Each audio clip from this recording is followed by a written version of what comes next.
Hey everyone, it's Dr. Danielle Clark. You are here with Onwards with Dr. Danielle. Today's episode is 5 ways to honor your time. I am here live. It's Friday. It's 4 p.m. Eastern Standard Time, 1 p.m. Pacific. If you're catching the replay, that's okay. It is the same good information and the same good energy.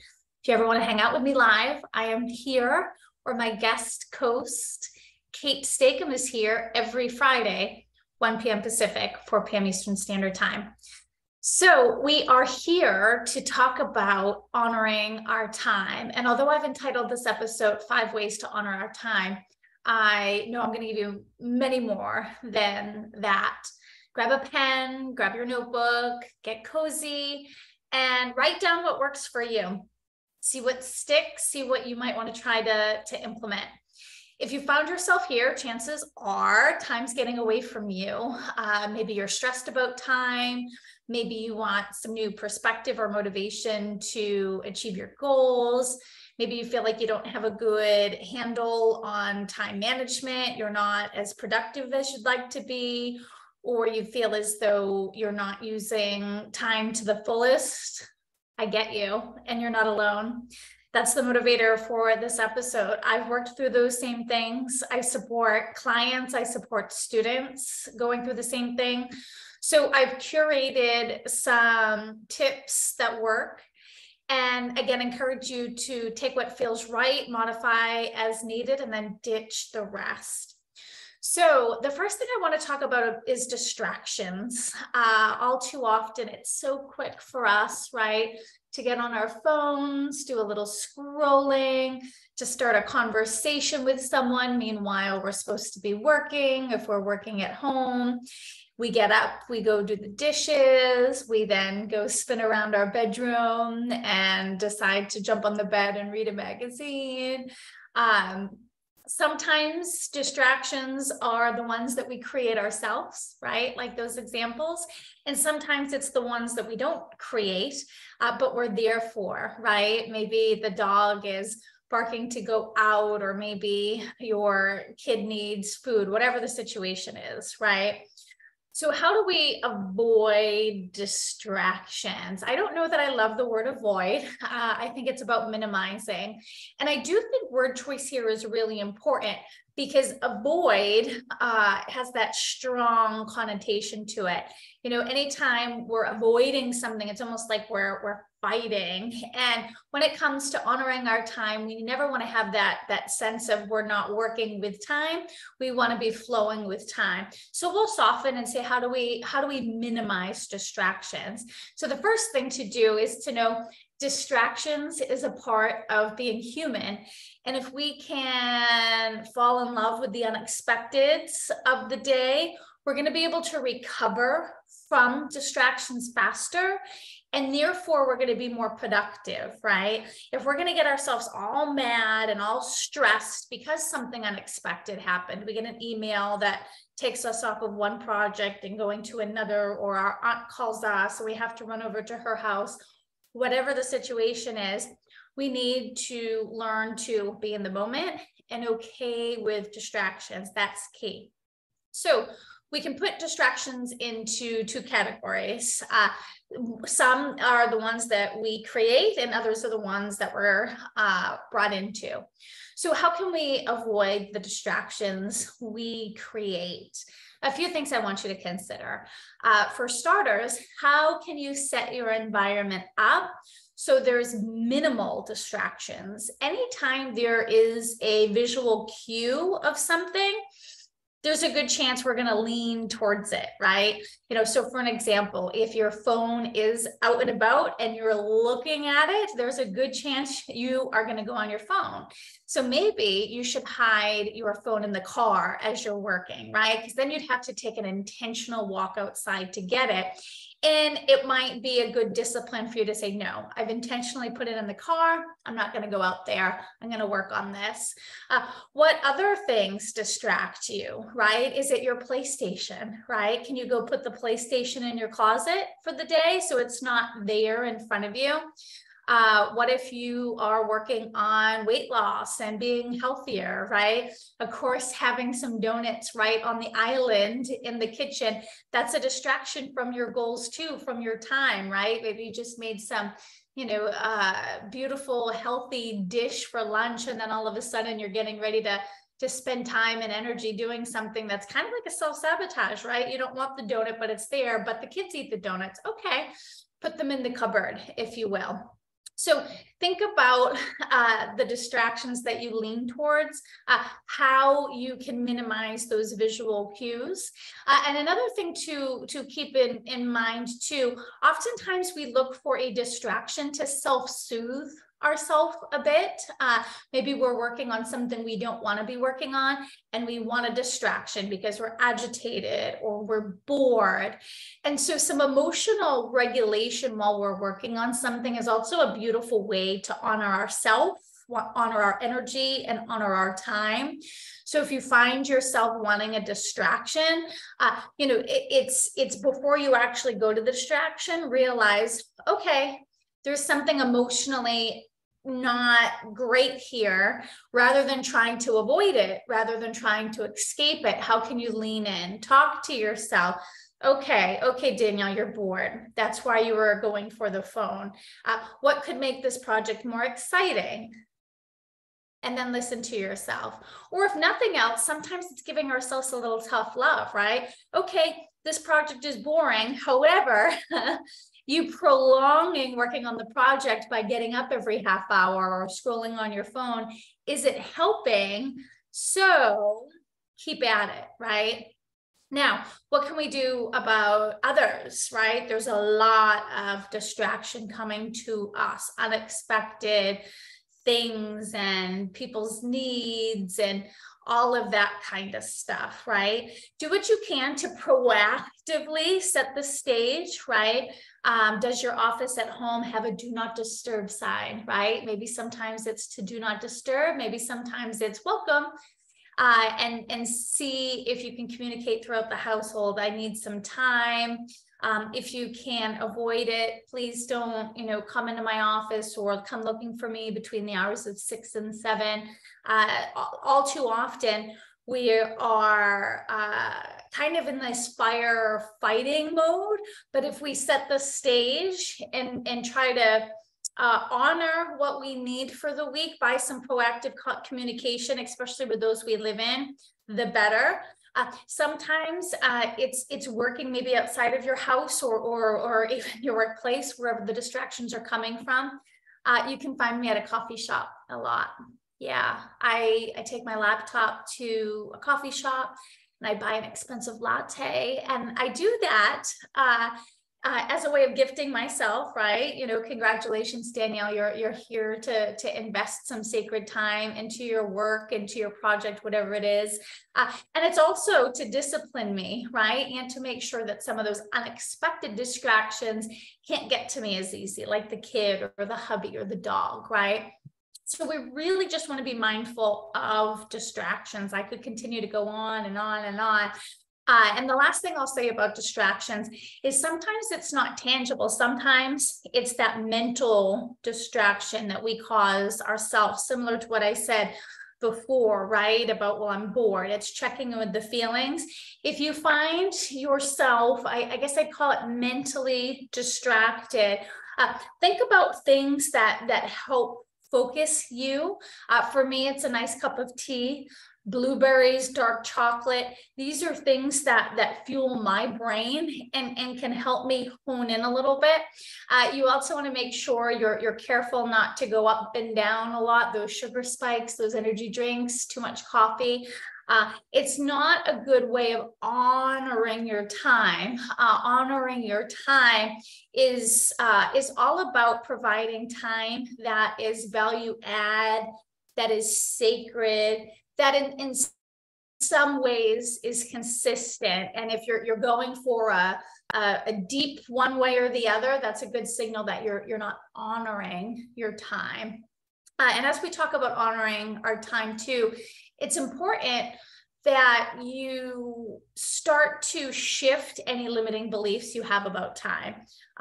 Here in America, especially, it's always, I don't have enough time. I wish I had more time. I don't have enough time. So that fear mentality, that lack mentality, that's already giving you negative energy. It's giving you toxic energy. How can you believe in yourself? And if you believe in spirit, universe, whatever your higher power is, how can you lean into them and come from a place of an abundance? I have everything and more I need. That's so helpful, and such a shift in a powerful way to help you honor your time. And that co-creating is important too. I think oftentimes we self-sabotage, or we don't do the things that we need to do because we feel like we're alone. Nobody's here helping me. I'm doing this all by myself, right? And again, those toxic low vibes. But if you have a connection to your higher power, right? Whether that's guides, whether that's a loved one in spirit, right? Whether that's God, right? It's like, ask them to come in and work with you. Talk about an honoring of your time, right? And it's not just a you project. Hey, we need to get this done. Can you come in? We feels differently, and working with a higher power is another way that you can honor your time, right? It can be love-filled. It can be almost mystic and magical in a sense, right? Being open to what new ideas are going to come to me as I'm working on this project or doing this or that. So think about that as well. Another thing I want to talk about as it relates to honoring your time is setting boundaries. And a lot of us aren't the best at this. And it's really important that we feel more comfortable advocating for what we need. Oftentimes we're people pleasers. Oftentimes we're not good at saying no, whether it's proactively or in the moment. But we need to honor our health. We need to honor our mind. We need to honor our soul, right? Whatever your belief is, we're here once, at least as the person we are today. So even if you believe in reincarnation, right? I full-heartedly believe in reincarnation, but I also full-heartedly believe that this is the only time I'm going to have the chance to be Dr. Danielle Clark. And I find that really sacred. And I tell that to myself often, like, I am lucky to be experiencing Danielle, right? There's a lot of self-love I have for myself, and that self-love also equates to things like setting boundaries, right? So boundary setting, right? Oftentimes it's honoring your intuition. If somebody asks you a favor or asks for an opinion or is trying to engage you, you'll instantly know if it's not for you, right? Maybe you start to get a headache. Maybe your belly aches, right? Maybe you start aching, right? That's your body saying you don't have time for this, or you don't want to be in this situation. Honor that. Somebody comes to your desk unexpectedly to vent, right? It can be out of love. It can be out of love. And you can just say, Dave, it sounds like you're having a really hard time. I'm glad you came to me, but I don't have the capacity to give you what you need right now. Do you think maybe we could circle back and have coffee next week? Something like that, right? And sometimes you're not going to avoid it. Sometimes you're going to have to lean in, but boundary setting, if somebody's trying to take not only your time, but your energy, because that equates to more time, because there's more of a recoup time. So other things that you can do to set boundaries with yourself is honor yourself. If you say you're going to leave work at 4 o'clock, leave work at 4 o'clock. All too often, we will work hard to be somewhere on time for someone else, but not necessarily ourselves. And that relationship with yourself needs to change. I'm big into using my calendar and reminders, and I use a lot of color coding. And I'll say, spend this time grading papers. I'm a business professor. Spend this time doing the bills at home. And I honor that. I honor that just as if my boss was telling me to do something. Now, that doesn't mean that I also don't sometimes say, you know what, I'm not in the mood, or let me move this till tomorrow. That's okay too. And that's another form of honoring your time, right? Sometimes we need to be in an authentic flow to do our best. We never want to fight time, but sometimes we have to. So keep in mind boundary setting. Where can you be better telling people, no, that sounds like a really fun party, but I'm not going to be there. I have New Year's goals that I'm working towards. And while I wish I could do both things, I have committed to myself to stay home and do more painting, to stay home and do more writing, whatever that is. And it becomes easier the more you do it. Another consideration for honoring your time is, how do I want to put this? It's checking in with yourself regularly. So things change, as you know, as we all know too well, the world is moving fast. I feel like we're all moving fast. Our goals, our life purpose, our situations. And so another way we can honor our time is not just make a goal and move towards it. But we need to give ourselves time to check in with ourselves. I set this goal 6 months ago. Is this still what serves me? Do I still want this, and why, right? Because maybe something has shifted. We shouldn't just do something because it's always been that way. That goes with anything, right? Do you go to family's Sunday dinner every Sunday for, the last 20 years? Because that's the way it's always been. Well, if so, take that time to check in. Does it serve you? What are you getting out of it? Do you get love? Do you get laughter? Do you get perspective? Do you get yummy food? Or is it a shit show? Do you leave there fighting with someone and not even liking grandma's cooking much? And, do you leave there disgruntled and dissatisfied? Get honest with yourself. We should, and whatever works for you, but if it's weekly check-ins, monthly check-ins, but at minimum, a few times a year, we should really sit down and evaluate, where's my time gone? Just like we do our financial budgeting, right? Where's my money gone, right? You just swipe and everything is through websites now. It's really important to kind of sit down and say, where's the money going? Where's that gone, right? Same thing with time. Where's my time gone? And if you can create kind of a budget for your time as well, that can be really helpful too. Maybe start tracking your time weekly or monthly and do that for a few weeks or a few months, and get honest with yourself. Whoa, I'm on my phone 10 hours a week and I'm only reading an hour a week. That's not what I want for my best self. So sometimes those visualizations can help, and that can also be part of a really healthy check-in with yourself.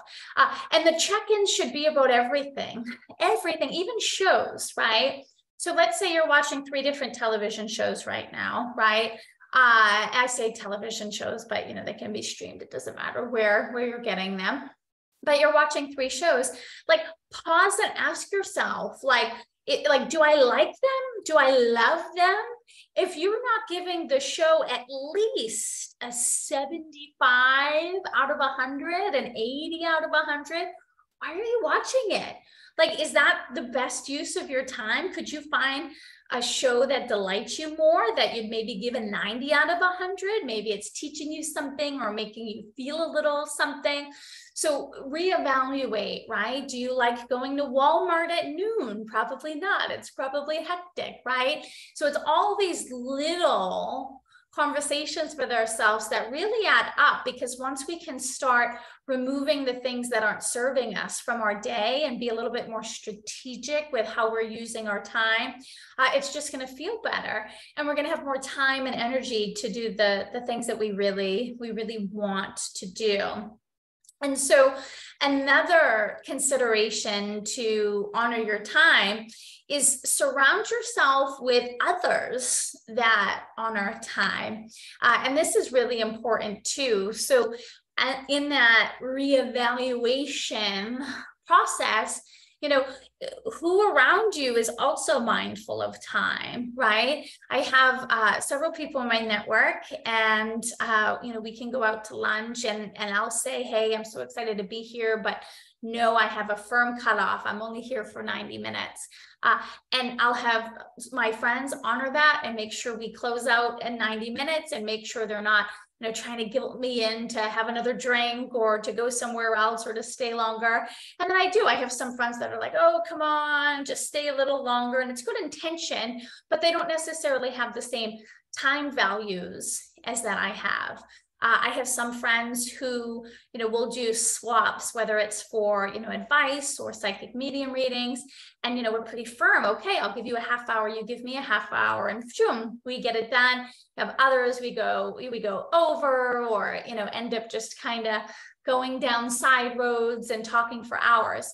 One's not necessarily better than the other, but as you're here focusing on how you can honor your time more, it's important for you to at least be mindful of those who have similar values. And if you're noticing that you're surrounded by people that aren't valuing time, maybe you want to have some conversations and help shift their perspective, or ask for their help in your journey working towards better time management. This is often the place at work too, like, hey, Jack, love you, but you got to stop popping by the desk because I can't be trusted. I'm just going to chat your ear off and I got stuff to do. So keep that in mind. Surround yourself with people. And if you can't surround yourself with the people that appreciate time, see what you can do to educate them and get them more aligned with you. Other things on this journey that help me, that help my clients, that help students, visualizations. I talk about visualizations all the time. What do you want your time for? Is it so you can spend more time with your son? Is it so you can spend more time quilting? Is it so you can feel more refreshed? Is it so you can take more walks outside? Create that vision board, have those affirmations posted in your bedroom, in your bathroom, in your notebook. Remind yourself, right? What is this all for? You're working towards being leaner and meaner with your time, but not mean, but you know what I mean. And what's the purpose, right? What's the goal? Gratitude comes in huge here, pretty much with everything, right? I am grateful for this sacred hour I have to work. I am going to do the best I can with what I have. You're going to be much more productive than if you're like, crap, I only have an hour, right? You know, some gratitude after you close out a little work session, that project, that writing, that painting. I'm grateful for fill in the blank, the 2 miles I ran, the 1 page I wrote, even though you maybe would have wanted to have ran 5 miles, even though maybe you would have wanted to write 10 pages. It's important to show gratitude for sure. Other things that I do too, as it relates to honoring my time, it might sound silly. I told my business students this the other day, but if I do find that I have a lot to do and I don't want to do it, right? I almost go into, I'm going to call it like a robot mode. I ask myself to switch my emotions off a bit, because although our emotions are really good indicators for us, they're sometimes a distraction, and they're sometimes not in our best interest. So I'll almost go in to my head, to my heart, and I'll say, hey, we're turning off Danielle's operating system for the next few hours. We're going to turn into a robot. We don't need those heavy emotions, because the hemming and hawing doesn't make work enjoyable. It slows me down. And it helps me get into a flow, and getting into a flow as it relates to honoring time is so important. So when I say flow, right, Picture when we start driving, we're alert, right? We're scanning, we're alert. By the time we get on the highway, about 15, 20 minutes later, we're a little bit more at ease. We're a little bit more comfortable. Of course, we're still alert, but not hyper alert. We're just in flow.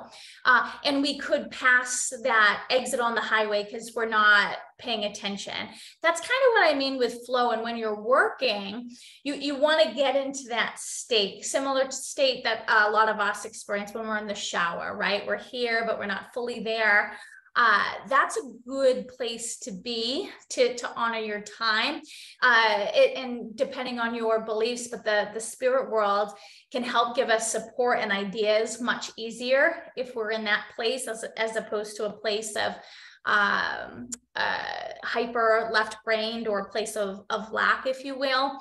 So try thinking about flow. It typically takes, everyone's different, but as it relates to whatever we're doing, running, like I said, driving a car, writing, typically takes about 20 minutes to get into that flow.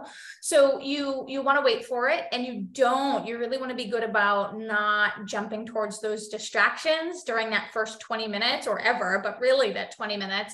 Because once you jump out of it, you're just going to have to then start the cycle back up to flow.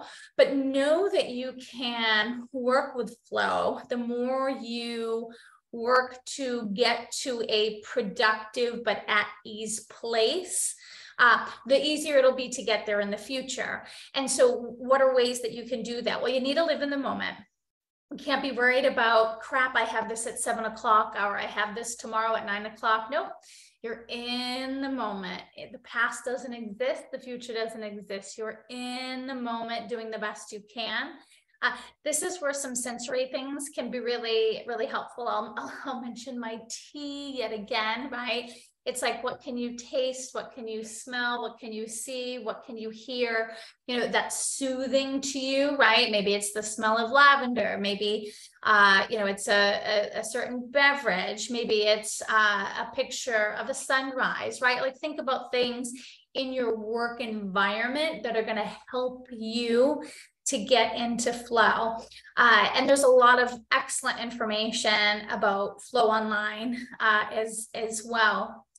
So yeah, practice that. See if you can get yourself to like a bit of a robot, a bit of a flow. And I'd love if you reach out to me and let me know if you're able to accomplish that. So those are a few of my many thoughts on honoring your time. I am really happy that you showed up for yourself. Time management, productivity, just like honoring ourselves. It's not easy. There is so much happening. I hope I gave you some perspective. Hope I gave you some new ideas. I'd love a message from you if you are able to incorporate even just one of these into your daily groove and you find success, or even if you don't, maybe if you want to reach out and vent or ask a question, let me know. My email is drdanielleclark@gmail.com. And so it is. So we are going to sign off now. Again, thank you so much for those in my live audience. Thanks for being here. For those of you watching the replay, just a reminder, it's Fridays at 1 p.m. Eastern Standard Time, 4 p.m. Eastern Standard Time, 1 p.m. Pacific. I don't know if I messed that up.